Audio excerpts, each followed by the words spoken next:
नमस्कार। तो आज हम बिल्कुल बेसिक टर्म के बारे में जानेंगे। टर्म है जीडीपी।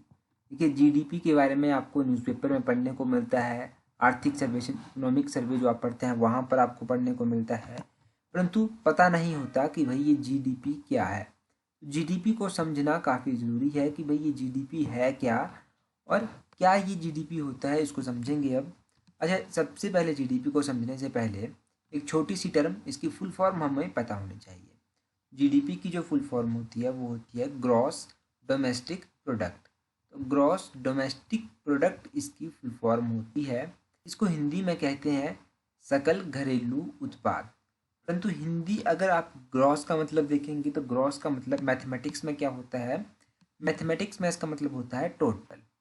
टोटल मैथमेटिक्स में इसका मतलब होता है। और अगर आप डोमेस्टिक का मतलब देखेंगे कि डोमेस्टिक क्या होता है, डोमेस्टिक को हिंदी में तो कहते हैं घरेलू, परंतु अगर दूसरी टर्म में आपका इसका मतलब देखेंगे तो डोमेस्टिक का मतलब होता है कि किसी भी कंट्री में, किसी भी नेशन में जो है वो उसकी अपनी पूंजी के द्वारा जो इकोनॉमिक एक्टिविटीज़ की जाती हैं उनको डोमेस्टिक यहाँ पर डिफाइन किया गया है।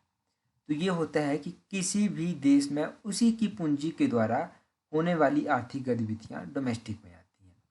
और जो प्रोडक्ट होता है, प्रोडक्ट का मतलब होता है जितना भी वहाँ का टोटल गुड्स एंड सर्विसेज है, जितना भी वहाँ का सामान और सेवाएं हैं उनको प्रोडक्ट कहते हैं। देखो, ये तीन चीज़ें तो आपने समझ ली, ग्रॉस डोमेस्टिक प्रोडक्ट। अब आपको जीडीपी थोड़ा सा समझ भी आया होगा, परंतु फिर भी हम अच्छे से समझेंगे इसकी डेफिनेशन क्या होती है, क्या ये जीडीपी होता है। देखिए, जीडीपी का जो मेज़र करने का एक टेन्योर होता है, एक टर्म होती है, तो 1 अप्रैल से लेकर 31 मार्च तक के एक वर्ष माना जाता है। इस एक वर्ष के बीच में जो है वो किसी भी स्टेट में जो है वो जितने भी वहाँ की प्रोड्यूस्ड गुड्स और सर्विसेज हैं, वस्तु और सेवाएं हैं, उनकी जो फाइनल वैल्यू होगी उसे हम कहते हैं, क्या कहते हैं, जीडीपी।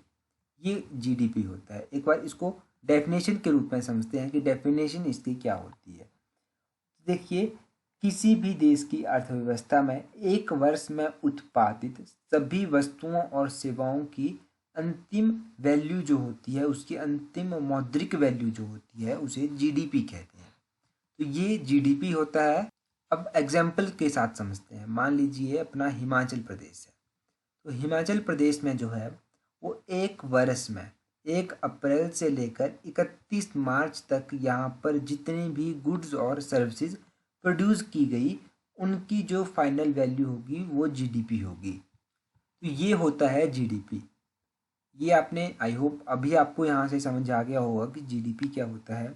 अब जीडीपी के बाद हम दूसरी टर्म समझेंगे कि ग्रोथ रेट को किस तरह से हम मतलब पता लगा सकते हैं कि ग्रोथ कितनी है। अब मान लीजिए एग्जाम्पल के साथ ही हम समझेंगे।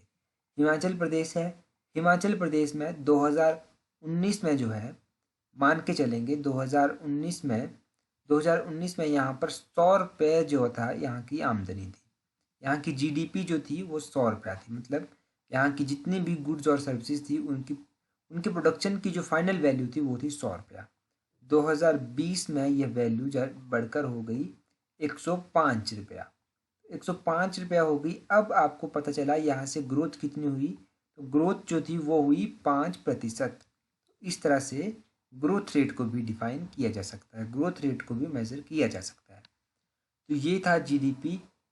काफ़ी सरल शब्दों में समझाने की कोशिश की। आई होप ये डेफिनेशन आपको समझ आई होगी जीडीपी की, जीडीपी आखिर होता क्या है। वीडियो को लाइक, शेयर और चैनल को सब्सक्राइब करना ना भूलें। Thank you for watching the video.